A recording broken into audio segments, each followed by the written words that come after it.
Welcome back to Seriously. We're diving into Deadwood, the gritty Western drama set in the lawless 1870s town of Deadwood, South Dakota. The show follows saloon owners, miners, outlaws, and politicians as they clash over power, gold, and survival in a town where the law barely exists. From brutal murders to political schemes and messy personal drama, Deadwood is a wild ride of violence, ambition, and dark humor. Before we jump into the chaos, hit that like button and subscribe so you don't miss any of our high-stakes recaps and twists from the series. In 1876, former lawman Seth Bullock rides into the booming gold camp of Deadwood with his partner Sol Starr, planning to start a hardware business. The camp is chaotic, and much of the power sits with Al Swearengen, the ruthless owner of the gem saloon and brothel. Meanwhile, Al cooks up a shady scheme. He plans to sell a worthless gold claim to a rich newcomer, Brom Garrett, by secretly inflating its value. But when one of the men involved starts drifting from the plan, Al orders his enforcer Dan Doherty to silence him permanently.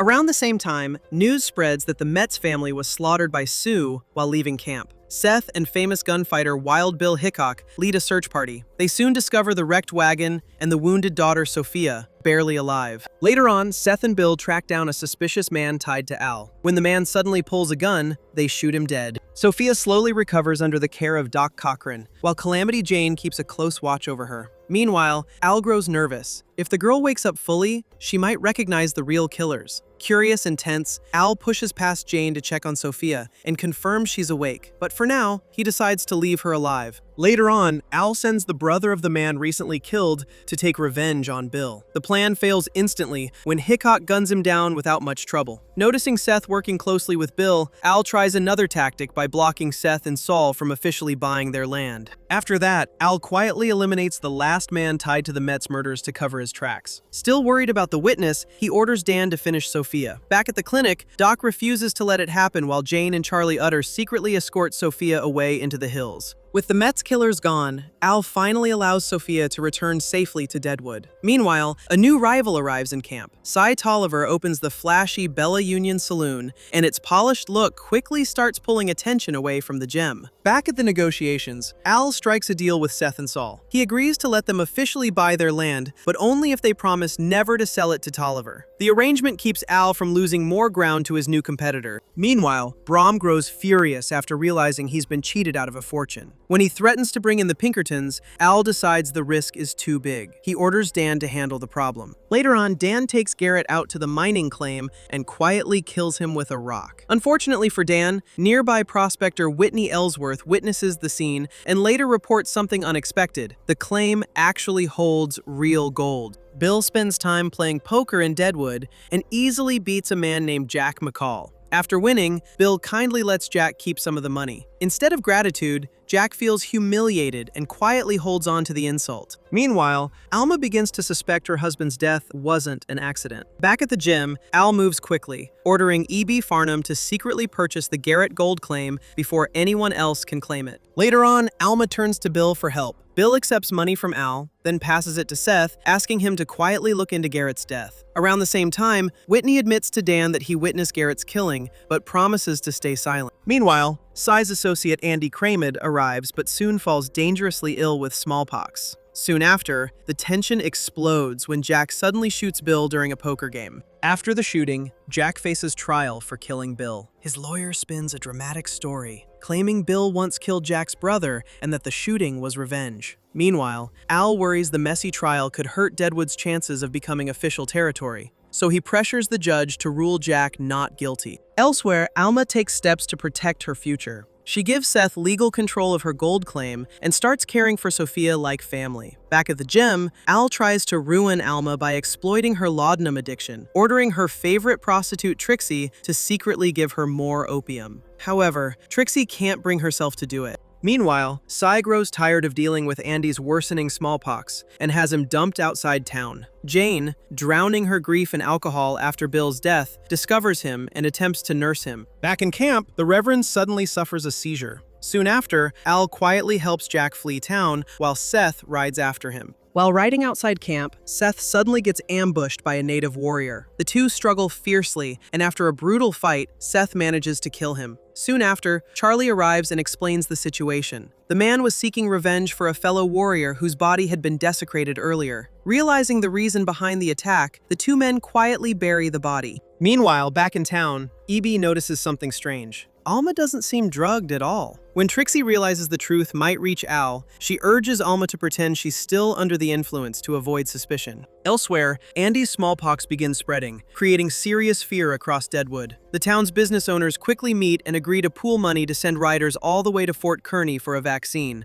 Back at the gym, Al takes control of the local newspaper and orders them to hide the outbreak, hoping to keep panic from spreading. After tracking him down, Seth and Charlie finally capture Jack and hand him over to federal authorities. With that settled, two new faces arrive in camp, Miles and his sister Flora. Miles takes a job sweeping floors at the gym, while Flora starts working under Joni at the Bella Union. Joni quickly grows fond of her, unaware that the siblings are secretly planning to rob both saloons. Meanwhile, Alma prepares to leave town for her husband's funeral. Watching her closely, Al starts suspecting she's actually sober. Around the same time, Seth spots EB trying to pressure Alma into selling the gold claim. After everything he's been through chasing Jack, Seth storms in and warns Al to deal with the claim honestly. Elsewhere, Andy finally recovers from smallpox and leaves Deadwood behind. Later on, Alma offers to help Trixie escape town with her and Sophia, but Trixie misreads the gesture as pity and angrily refuses. The riders finally return with the smallpox vaccine, bringing relief to Deadwood. They also deliver big news. A treaty is being drafted with the native tribes,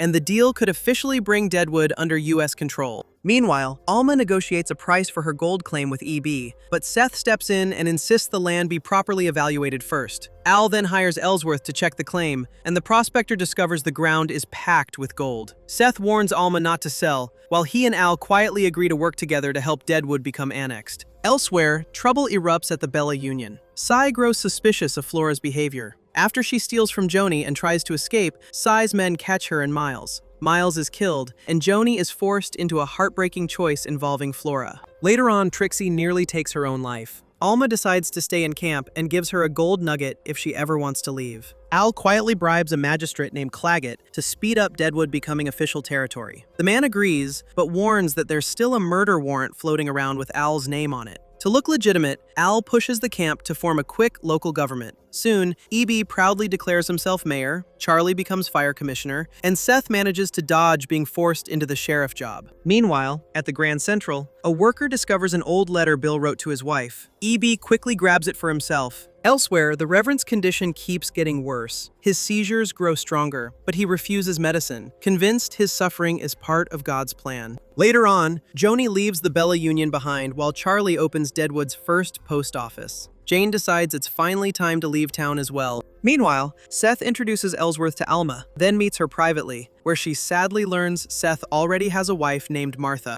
Wu, the Chinese opium trader, comes to the gem with bad news. 2 white men killed one of his workers and stole his product. Around the same time, Claggett's assistant, Silas Adams, demands a bribe from Al to drop the murder warrant hanging over him. Meanwhile, Al kicks the Reverend out of the gem. The shaken man finds comfort with Saul and Seth, who treat him with kindness and offer to escort him safely. Elsewhere, Joni wants her new brothel to run independently of Cy, so she convinces poker dealer Eddie to help her secretly steal from him. Back at the gem, Al's own henchman admits that he and Tolliver's man Leon robbed Wu's man to feed their addictions. Al forces the 2 men to draw straws for their lives and executes his own man to appease Wu. He then reveals to Adams that he rigged it so Leon would survive, keeping the peace with Cy and avoiding a bigger feud. Jewel, the gem's disabled cleaning woman, asks Doc to fit her bad leg with a brace, hoping to get around more easily. Meanwhile, Ellsworth finishes appraising Alma's gold claim just as her father Otis arrives, warning her that Garrett's relatives suspect she had a hand in his death. Back in town, Al quietly hires Adams to take care of Claggett.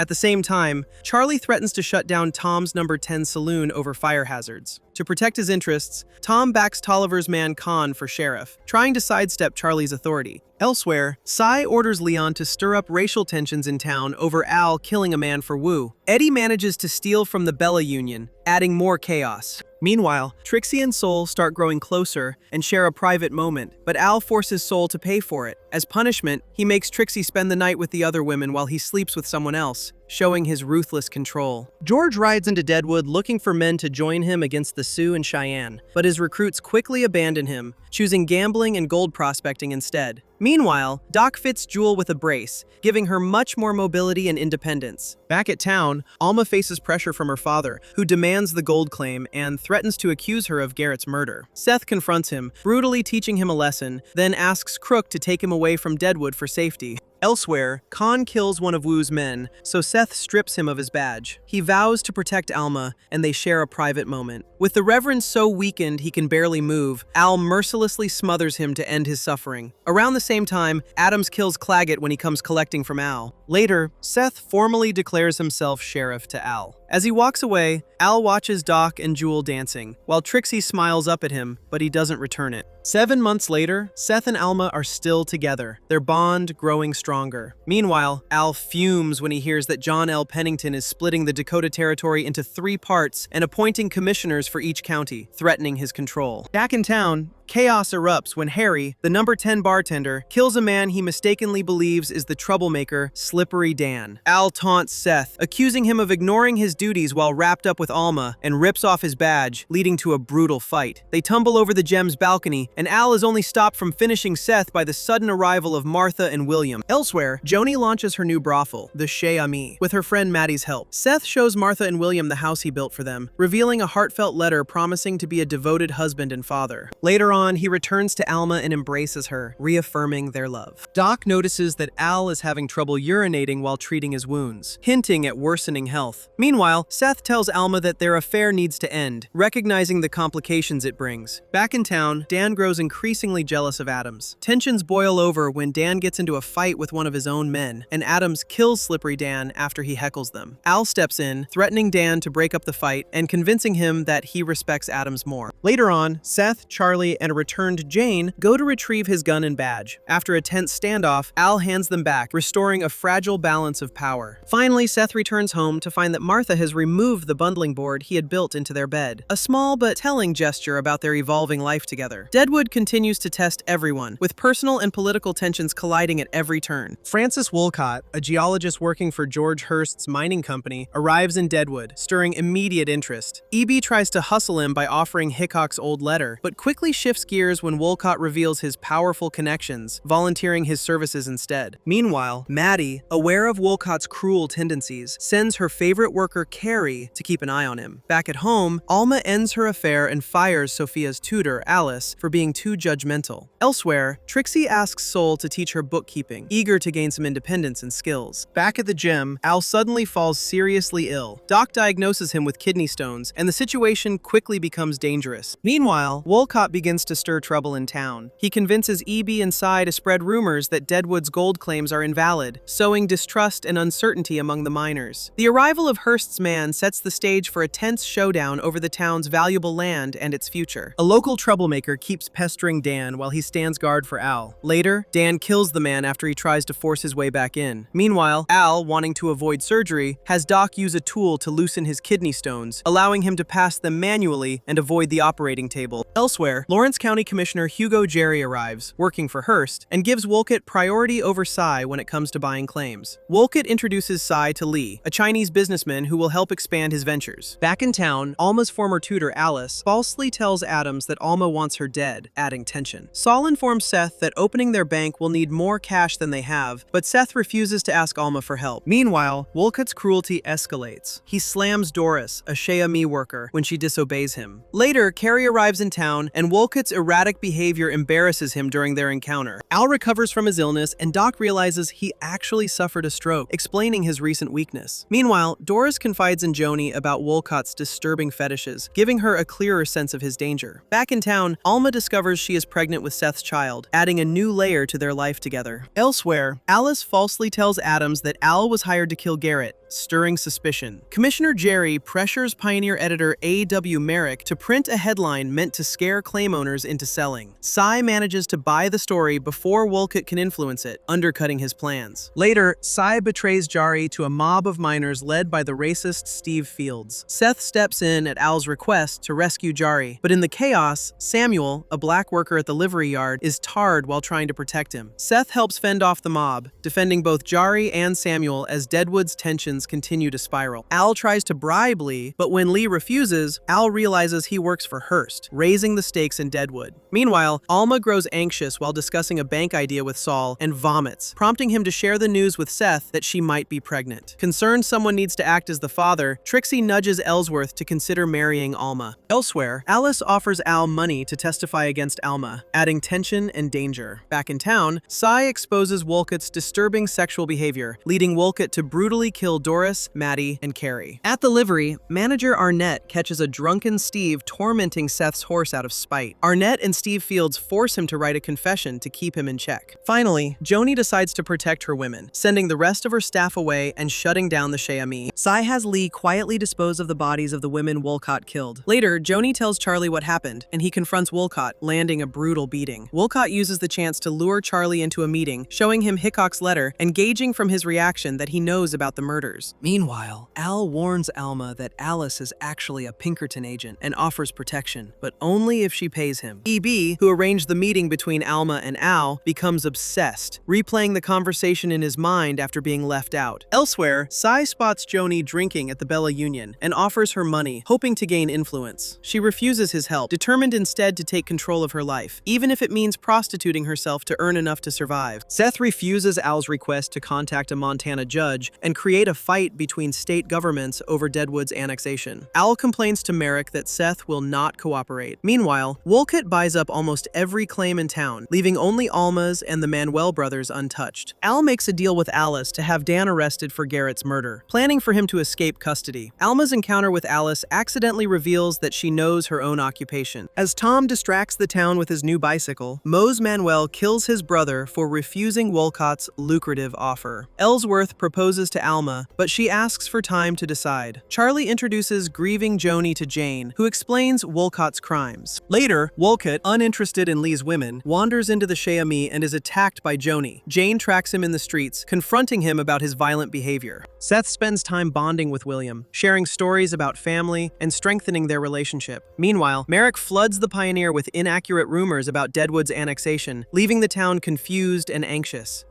Unable to tolerate Wolcott walking free while Cy covers for him, Charlie decides to leave town, seeking safety and distance from the chaos. Back at the Cheami, Joni asks Jane to work as a guard, reinforcing protection for her women. Elsewhere, Alice reports to her superiors that her cover is blown. Al intervenes, bribing and threatening her to sign Dan's confession and leave town quietly, keeping the peace in his own way. Later on, Mose, frustrated after losing at cards, tries to rob the Bella Union but is shot, ending his threat. In another accident, Hostetler loses control of a horse he is trying to geld, and it runs wild through the streets, trampling William and adding further turmoil to Deadwood's already tense and dangerous streets. Hostetler and Steve leave town, fearing they will be blamed for the runaway horse accident because of their race. They decide to track the horse, hoping to make amends. Meanwhile, Doc saves Moses' life after he is shot, stabilizing him and keeping the town from further tragedy. The Pioneer's rumors draw Jari back to Deadwood, prompting Al to have Saul help Adams fabricate a story about a wealthy man from Butte trying to assist with annexation. Jari urges the town to hold out until Yankton makes a counteroffer, adding tension to the ongoing political struggle. Tragically, William dies from his injuries, devastating Seth and Martha. Later on, Crammed returns to Deadwood, now a minister, offering to pray for the Bullocks. Seth accepts his presence and invites him into their home, seeking comfort and guidance amid the grief. Wu erupts in anger when he finds Lee burning the bodies of his prostitutes, and has to be restrained in the gem to prevent him from starting a violent confrontation with Hurst's men. Meanwhile, Martha prepares to leave Deadwood, overwhelmed by grief and the chaos of the town. Back in town, Wolcott learns that Hurst is coming and tries to buy the Grand Central from E.B., but his offer is rejected, frustrating his plans to expand influence. The town gathers for William's funeral, a somber moment that draws nearly everyone together. Martha initially insists on a closed casket service, but eventually relents, allowing the community to pay their respects and honor the boy properly. Later, Alma observes Ellsworth carrying Sophia to bed and recognizes the care he shows. Seeing his devotion, she decides to accept his proposal, finding hope and stability amid the morning. As Hurst arrives in Deadwood, Wu and Lee's factions clash, killing each other's men. Al negotiates with Hurst, convincing him to cooperate with Wu if he supplies laborers. Meanwhile, Dan, Adams, and Johnny Burns eliminate Lee's men, while Wu sneaks up and kills Lee, settling the fight. Martha decides to stay in town, taking a position as a school teacher. Hurst buys the Grand Central, but allows EB to continue managing it. Tolliver exposes Wolcott's crimes to Hurst, resulting in his firing. Wolcott then tries to extort Hurst with a supposed confession letter, only to be stabbed by Crammed for mocking his new position. Jari delivers Yankton's counteroffer, and Al signs it, officially annexing Deadwood into South Dakota. Wolcott hangs himself as Alma and Ellsworth's wedding brings the town together in celebration. Later, Al kicks Seth out of the empty gem, watching him walk alone through the crowd. 6 weeks pass, and Deadwood gears up for re-election. But tensions rise when Hurst's men kill a miner at the gem. Al suspects the attack was ordered by Hurst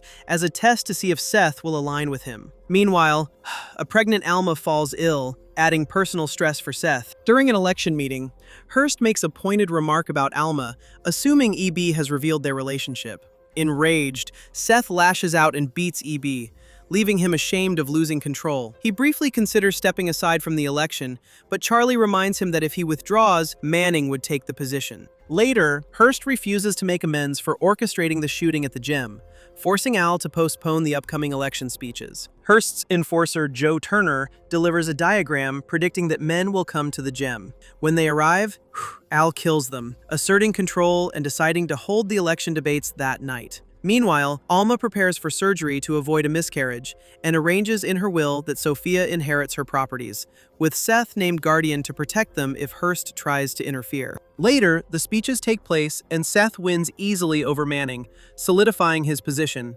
Crammed approaches a recovering Tolliver seeking forgiveness, but Tolliver pretends to have a religious psychotic episode, frightening Crammed into fleeing. Back at the gem, Hurst and Turner retaliate by cutting off Al's middle finger to pressure him into helping seize Alma's claim. Despite the brutal punishment, Al refuses to cooperate, standing firm against Hurst's intimidation. Al's friend Jack Langrish arrives with his theater troupe, along with Hurst's personal cook, Lou Marchbanks. Meanwhile, Alma's health improves, though Doc coughs up blood during a conversation, worrying Seth. Back in town, Seth and Charlie learn that Hurst's men are killing miners trying to unionize. When Hurst denies involvement, Seth demands that Al release the body of the miner killed at the gem. Hurst pressures Tolliver using a letter from Wolcott that exposes his role in covering up Wolcott's crimes, forcing him to work for Hurst. Alma meets with Hurst to negotiate a price for her claim, but Ellsworth's mistrust erupts, scaring Hurst. At a second private meeting, Alma offers a price, but Hurst violently rejects it and considers assaulting her, though he ultimately lets her leave.